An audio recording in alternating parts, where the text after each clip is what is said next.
कृपया इन खिलाड़ियों के लिए जितने भी दर्शक बंधु हैं ताली बजाकर स्वागत करता हूं।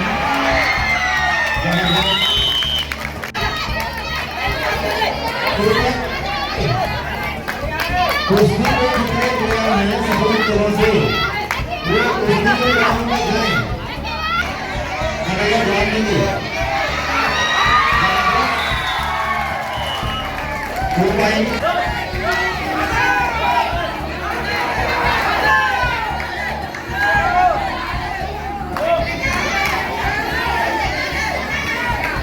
कुश्ती के प्लेयर क्या कुश्ती मैदान में जाएंगे? तो हंगामे का वजन हो रहा है। कृपया कुश्ती के प्लेयर कुश्ती के मैदान में जाएंगे। उनका जो भी जानकारी प्रदान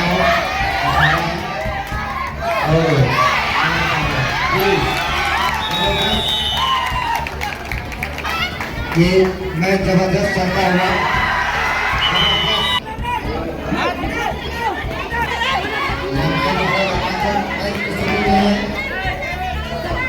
टक्कर की मैच है, जबरदस्त टक्कर की मैच है।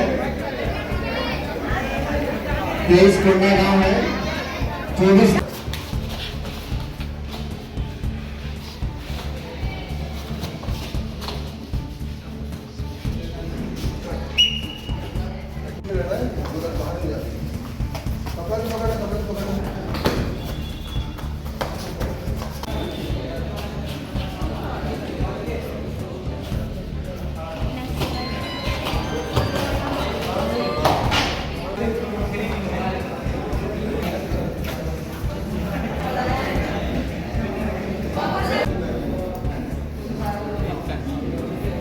एकल अभियान छत्तीसगढ़ के द्वारा अभ्युदय यूथ क्लब के माध्यम से खेलकूद प्रतियोगिता का आयोजन किया जाता है।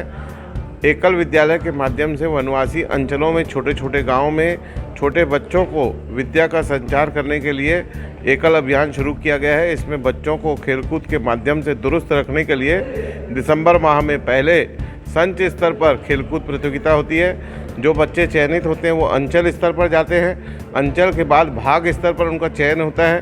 तो ऐसे दंडकारण भाग, सरगुजा भाग और मध्य छत्तीसगढ़ 3 भागों के यहाँ पर 545 बच्चे राजनांदगांव में, क्योंकि प्रांत स्तर है, संभाग स्तर पर वो यहाँ आए हैं। 542 बच्चों की प्रतियोगिता होगी और इस प्रतियोगिता में 36 बच्चों का चयन होगा। ये बच्चे चयनित होने के पश्चात 20, 21, 22 जनवरी को नागपुर जाएंगे, जहां राष्ट्रीय स्तर की प्रतियोगिता होगी। ऐसे बच्चे आगे चल के ओलंपिक में और विविध प्रकार की खेल प्रतियोगिताओं में राष्ट्रीय स्तर का प्रतिनिधित्व करेंगे। यहाँ पर अभी कबड्डी, योग और खेलकूद, ऊंची दौड़ और 400 मीटर दौड़, ये मुख्य आयोजन यहाँ संचालित है।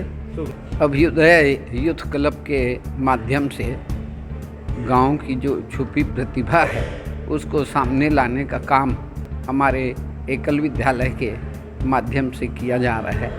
सबको बता दूं कि यह हमारा प्रयास गोल्ड मेडल के लिए है। आने वाले समय में मेरा बस्तर का, दंडकारण्य क्षेत्र का व्यक्ति, खिलाड़ी जाकर के ओलंपिक में और एशियाई गेम में गोल्ड मेडल जीत के आए, इस बात की तैयारी हम आज से कर रहे हैं और धूल से फूल चुनने का काम एकल अभियान के माध्यम से हो रहा है। यहाँ जितनी भी खेल हो रही है वो इनके ये स्वाभाविक प्राकृतिक खेल है जो इन लोग खेलते ही हैं गांव में, और कबड्डी, कुश्ती, खो, ये सारा चीज़ इन लोग वहाँ करते ही हैं। उसी खेल को आगे बढ़ाने का प्रयास और इसके माध्यम से जो वनांचल के जो लोग हैं उसको राष्ट्रीय स्तर पे स्थापित करने का काम अभ्युदय यूथ क्लब के माध्यम से हो रहा है। हमारा मानना है कि जो माटी में खेलेगा वो माटी से जुड़ेगा।